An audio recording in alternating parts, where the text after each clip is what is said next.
Today is day 33 of the Omer. If you were able to join us last night for both the blessing and the prayer, then we invite you to join us tonight for both the blessing and the prayer. But if you weren't able to say the prayer last night, then we invite you to join us for just the prayer tonight. Baruch atah Yahweh Eloheinu melech haolam, asher kideshanu b'mitzvotav v'tzivanu al seferat ha'omer. Blessed are you, Father Yahweh, King and ruler of the universe, who has set us apart with his mitzvot and commanded us concerning the counting of the Omer. Today is 33 days, which is 4 weeks and 5 days of the Omer. May the Merciful One restore unto us the service of the Bet HaMikdash to its place, speedily in our days. Amen. Selah. For the choir master, a song with instrumental music, a psalm. May Yahweh be favorable to us and bless us. May he make his countenance shine upon us forever. That your way be known on earth, your salvation among all nations. The nations will extol you, O Yahweh. All the nations will extol you. The nations will rejoice and sing for joy, for you will judge the peoples justly and guide the nations on earth forever. The peoples will extol you, O Yahweh. All the peoples will extol you, for the earth will have yielded its produce, and Yahweh our Almighty One will bless us. Yahweh will bless us, and all from the farthest corners of the earth shall fear him. We implore you, by the great power of your right hand, release the captive, accept the prayer of your people, strengthen us, purify us, Yasam One. Mighty One, we beseech you, guard as the apple of the eye those who seek your oneness. Bless them, cleanse them, bestow upon them forever your merciful kadoshness. Powerful, set apart One, in your abounding goodness, guide your congregation. Only an exalted One, turn to your people who are mindful of your kadoshness. Accept our supplication and hear our cry, you who know secret thoughts. Blessed be the name of the esteem of his kingdom, forever and ever. Master of the universe, you have commanded us through Moshe, your servant, to count Seferat HaOmer, in order to purify us from our evil and uncleanness. As you have written in your Torah, you shall count for yourselves from the day following the day of rest, from the day on which you bring the Omer as a wave offering. The counting shall be for 7 full weeks. Until the day following the 7th week shall you count 50 days, so that the souls of your people Israel may be cleansed from their defilement. Therefore, may it be your will, Yahweh our mighty One, and the mighty One of our scriptural forefathers, that in the merit of the Seferat HaOmer, which I counted today, the blemish that I have caused in the Seferah, Chod Shaveh Chod, be rectified, and I may be purified and set apart with supernal kadoshness. May abundant bounty thereby be bestowed upon all the worlds. May it rectify our nefesh, ruach, and neshama from every baseness and defect, and may it purify and set us apart with your supernal kadoshness. Amen. Selah. Last week on Shabbat, I got a glimpse at this concept of how powerful it is to gaze into a fire. My grandma, unfortunately, had to go to the hospital. She's okay, everyone. Praise Yahweh. But she had to go to the hospital, and so I lit really everyone's Shabbat candles at our home. And it was 3 sets of them, my mom's, my sister's, my grandma's. And what was incredible about it was, as I sat there, I decided to stay in our set apart room and just watch the candles and I've done this quite a bit because there's a great Kabbalistic, mystical experience that where it says that if you stay and just watch your Shabbat candles burn, just watch them, watch the flames, that there's an immense blessing. You are able to make your Shabbat experience even greater, right? You're watching the light that's entering from above into your household. You're watching that point of impact, and it's really a blessing. And so I did this, and I was shocked by my grandma's flames and her Shabbat candles, because they were the only ones of the three that were just wild, going everywhere. I mean, they did not have any level of consistency. They were all over the place. So I loved it. I loved it for this reason. But when it got to the end, when there was little left in the wick to burn, I thought the flames were done, the fire was done. And I said, wow, that was beautiful. Great show. But it wasn't done, because each time that I thought it was done, where there was nothing left, all of a sudden in this moment, they would roar back up, the flames, really, really big, reaching toward the ceiling, essentially, if you can imagine this. I mean, I'm being a little bit extra and exaggerated, but this is truly what they were doing. They would go out, and then they would, come rushing back high up into the air, and then they dance for a little bit. The flames would dance, and then they'd go back down, and then they'd end, and then they'd turn back on and roar back up. And it did this at least 7 times. And I've never seen Shabbat candles do this before. And I had sent a text message to our family chat, and I said, if this isn't Operation Ruth's Fight for Life, I'll eat you. Meaning, it was Yahweh's way of telling us that my grandma was going to be just fine, and that she is a fighter. And her Shabbat candles were representing that. They were saying, I'm not done yet. Don't count me out. I'm coming back. Don't count me out.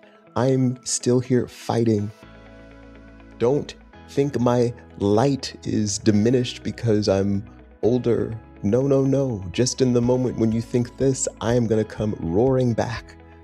Yahweh will use me to his esteem. I am a great conduit of Hod. It was a blessing. And this is what I hope everyone can experience today, by just looking at the flames and seeing the message that Yahweh is trying to tell you and to show you about your light, about your household's light, about Yahweh's Hod. The academic is obsessed with books, the rationalist obsessed with facts, the mystic is obsessed with experience. Today is Lag BaOmer. It is the day of the Yarzit of Rabbi Shimon bar Yochai. And this rabbi is really special in our faith system. He is traditionally attributed as the author of the Zohar. The Zohar is a really powerful book. We've talked about how it essentially is lots of conversations between sages or wise ones as they are meditating on and thinking about the Torah, revealing things that are hidden within the Torah. And the Zohar comes from a part of the faith system of Israel that is also called Kabbalah. And I don't think anybody should get nervous about the name Kabbalah or about the fact that there's a group, a sect within our faith system that is named something. I think that's actually a really wonderful thing. Why? Well, because we spend a lot of time talking about why names are important, what dedicating a name to a thing means. And so I think it's good that we name different components of our faith system, right, to denote what it is. And so Kabbalah is a deeply spiritual, mystical component of our faith system. And I can't really describe it beyond that because you just have to experience it. But why am I saying all this?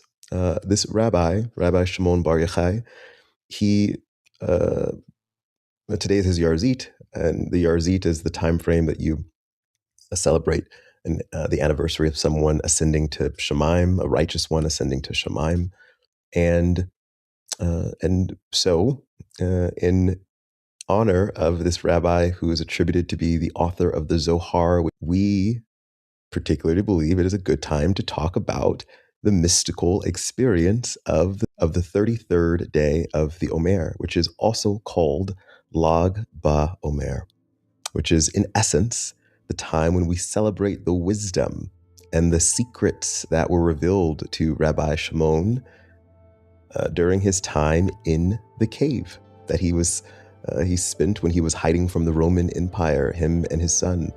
You'll learn more about that in just a second.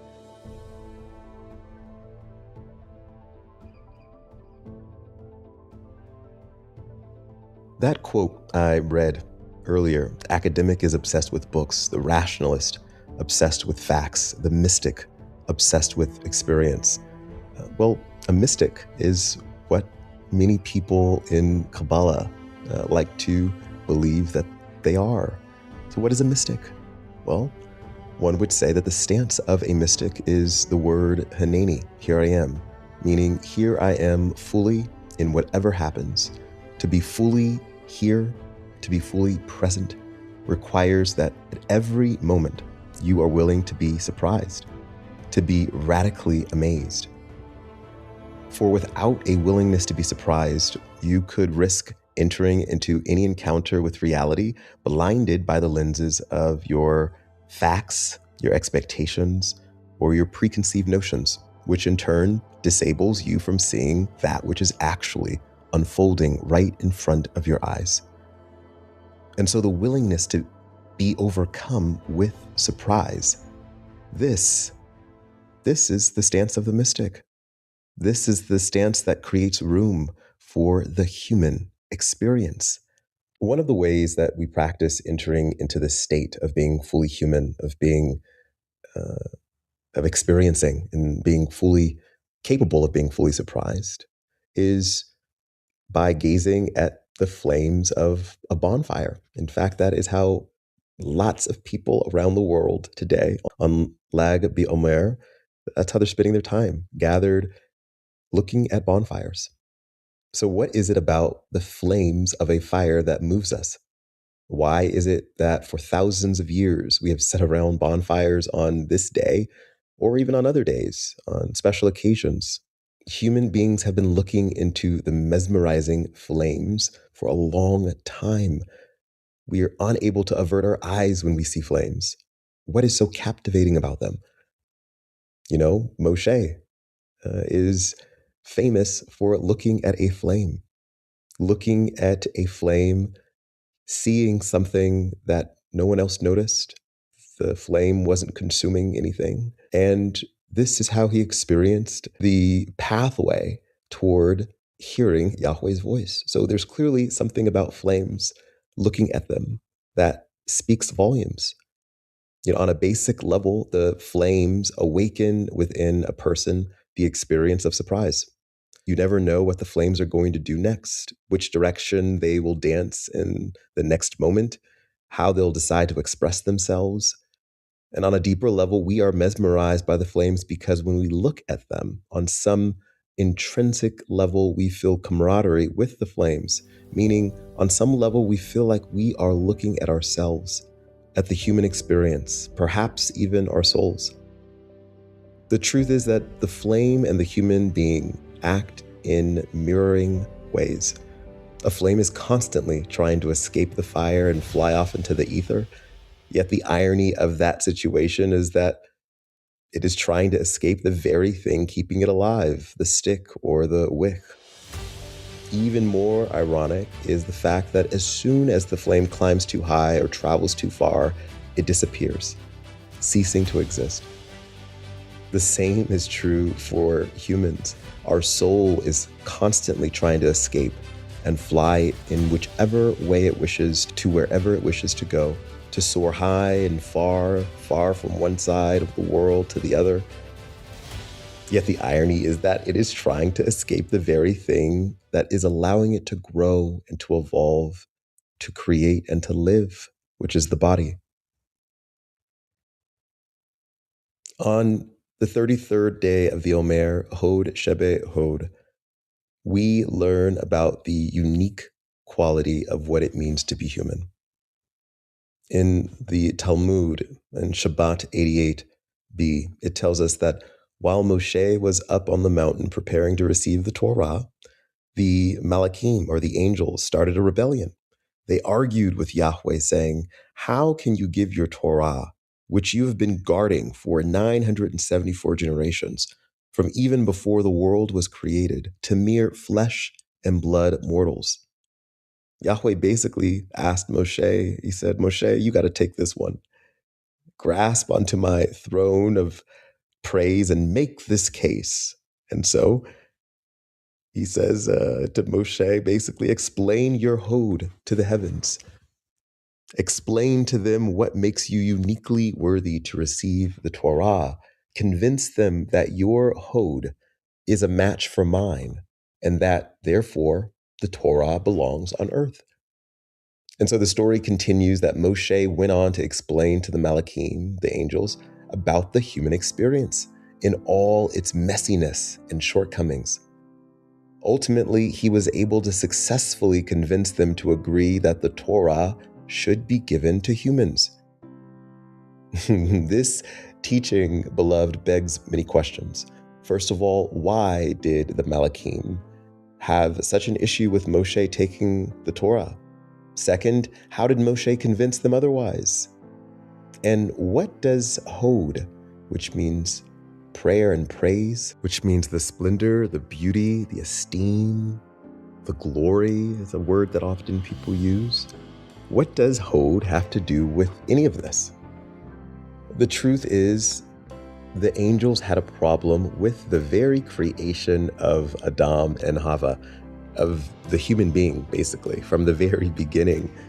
When Yahweh asked the angels, Nashe Adam, which means, shall we create humans? Some of them said, absolutely not, no way. They're gonna ruin everything. So now, 26 generations later, Yahweh finally tells a human, back to the story with Moshe, finally tells this human, Moshe, to explain to the angels what being human is all about. And so Moshe explains to them that the human experience is about Hod, its beauty, its splendor, its achievements. The human experience is about its honor and challenges and growth, its strife. The human experience is about evolution and ultimately about the evil inclination, the human shadow side, and free choice. This is what the angels at first could not understand, because angels are programs, and a program can never understand something that can function outside the system, something that is free to choose, and something that can evolve because of that choice. Yet that is precisely the point of creation: individualization, evolution, and choice. Being free people. You see, Yahweh doesn't want us to be a bunch of mindless clones. Yahweh wants conscious, Yahweh wants consciousness. He wants choice-wielding, individualized entities who struggle with their evil inclination and shadow side. Yahweh wants human beings whom Yahweh can be in a co-creative relationship and partnership with. The angels are angels precisely because they have no choice. We humans are human precisely because we do. The angels are angels precisely because they can't mess up. We humans are human precisely because we can. It is this choice and this ability to mess up which is our true hod, our true esteem, our true beauty and splendor. You know, during the week of Hod, often in Kabbalah and the mystical component of our faith system, it is known as the week of fog because it is the very same fog that Moshe entered into to come face to face with Yahweh, as the Torah tells us in Shemot 2018. Moshe entered into the fog where Yahweh was. In effect, the fog, made of millions of droplets of reflective water, showed Moshe his human reflection, giving him deeper knowledge into himself, the human species, and all of reality.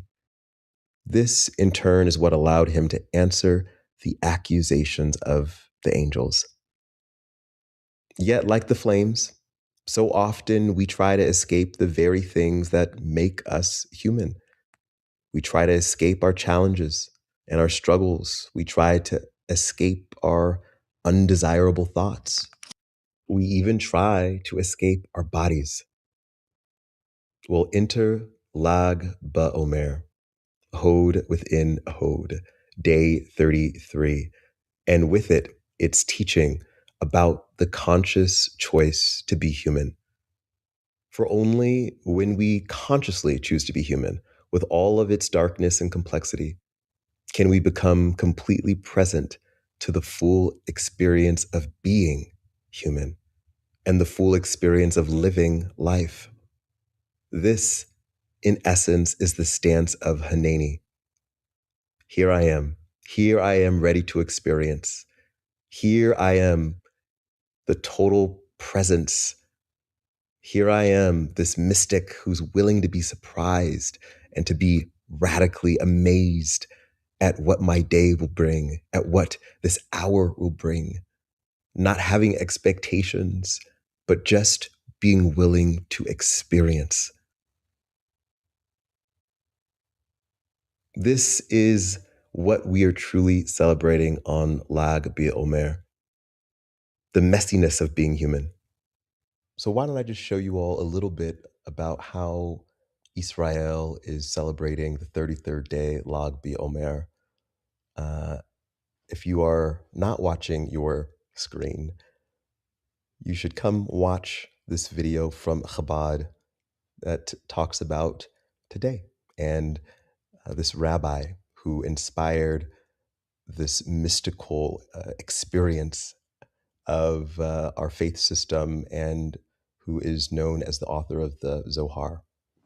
All right, folks, Yishai Fleischer here. I'm somewhere in Afula. I don't even know where I am. Behind me, thousands of buses are gathering in a midway stop heading up to Meron. That's the burial place of Rabbi Shimon Bar Yochai, and tonight is Lag BaOmer, the celebration of the life of Rabbi Shimon Bar Yochai.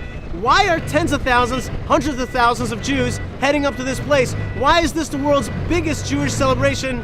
Let's go find out. חסיד אחד היה במירון. הוא חזר לאדמו"ר שלו, האדמו"ר שלו שאל אותו איך היה במירון, אז הוא ענה לאדמו"ר, בפנים היה יום כיפור ובחוץ היה שמחת תורה.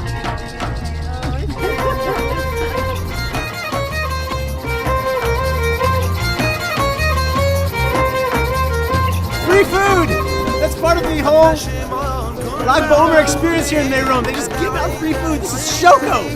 Delicious! And this is going to give us energy to dance and to go nuts here in Meron to celebrate Lag BaOmer.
of God's name. Today we remember all the people. It's called the Yizkor HaKlali. We remember all the Jews who were killed, who were taken. It's the Yizkor candle for all generations.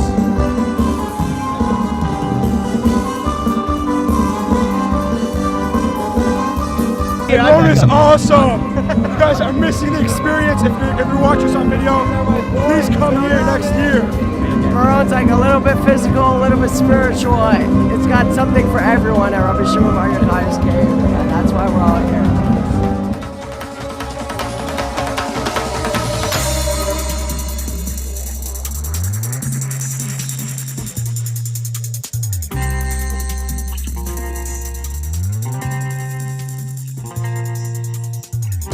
أبا شمعون كم دعيتك كم أراعيني الجواد أبا شمعون كم دعيتك كم أراعيني الجواد لدعيت بي ليلى الأسود أنت أبي وأنا الولد لدعيت بي ليلى الأسود أنت أبي وأنا الولد This incredible party at Rabbi Shimon's at Meron on Lag BaOmer, what is it really all about? Well, the truth is that about 2,000 years ago, Rabbi Shimon Bar Yochai had to hide away from the Romans. The Romans were persecuting the Jews, and they ended up actually destroying the temple and destroying the commonwealth of the Jewish people in the land of Israel. Rabbi Shimon and his son had to go hide away in a cave where they studied the Torah. And they basically hid that Torah for about 2,000 years. That's the Torah of the Kabbalah. That's the mystical doctrines of Judaism. They had to hide it away, and we kept hiding it away and passing it from one generation to another, underground, in secrecy, while we were in dispersion. Well, about 500 years ago, a great man named the Arizal came back to the land of Israel and basically called up the spiritual content of Rabbi Shimon Bar Yochai and said, hey, it's time to get back up again. It's time for Judaism to return to the land of Israel. It's time for that Kabbalah to pour out of Tzfat, out of Yerushalayim, and call the Jewish people back home and call the Jewish people to connect to the depths of the Torah. When we're here in Lag BaOmer, at Rabbi Shimon Bar Yochai's, we're actually celebrating the victory of the Jewish people as we return to the land of Israel. We return to our authentic culture. This is actually a Yom HaAtzmaut, an Independence Day, because we're here and the Romans are not. Our culture is victorious, and the Roman culture, well, maybe it's going by the wayside as we return. And so this is a day of great victory. It's a day of great beauty. It's a day of great unity, and that is the secret of the Jewish people. When we unite together under the umbrella of our Torah, in our beautiful homeland, with God above, with the Jewish society around us, and with the land of Israel below us. Great stuff is on the way. I hope you've enjoyed Lag BaOmer like I have. It's been amazing.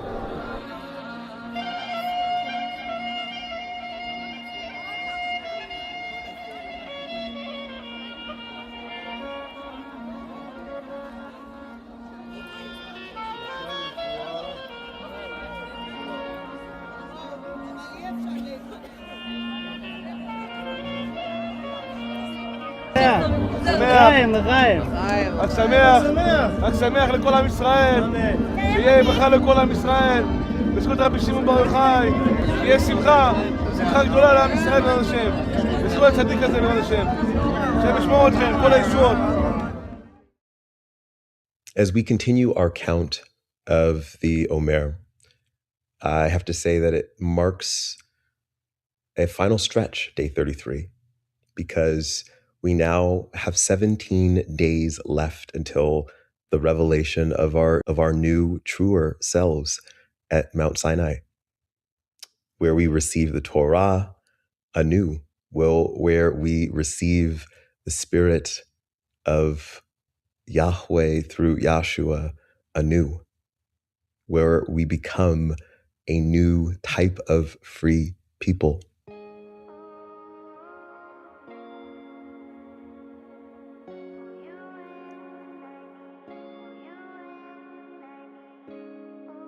We enter into these last 17 days with a heightened focus on learning what it means to become human, because 17 is the numerical value of the word tov, good.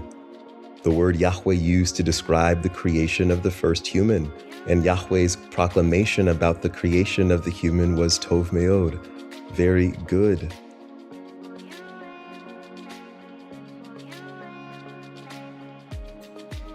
And so after the teachings of Lag BaOmer and today's transformation with our choosing to be surprised and to become human, we are ready to enter into the final 17 days and embody the goodness that was always intended by our existence and for our existence.